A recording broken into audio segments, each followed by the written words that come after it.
Here is another piece from our showroom.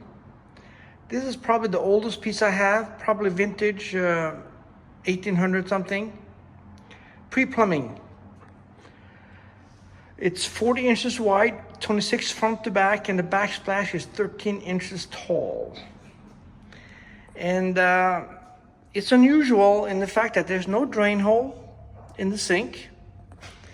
And how this used to work is that this here basically behaved as a toilet tank.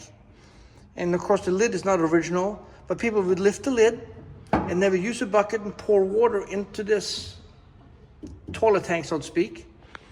And then there used to be a cold only spigot right here. So people, the owner of the house could turn the water on and off and have cold water.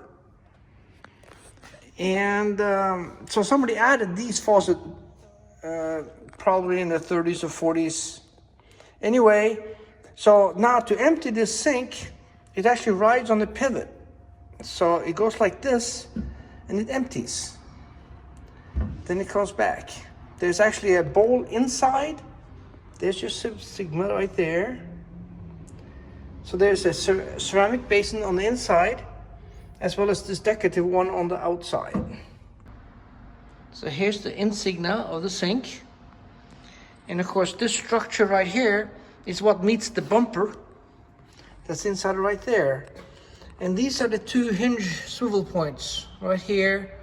Of course that mates up to here, and this one on the other side also.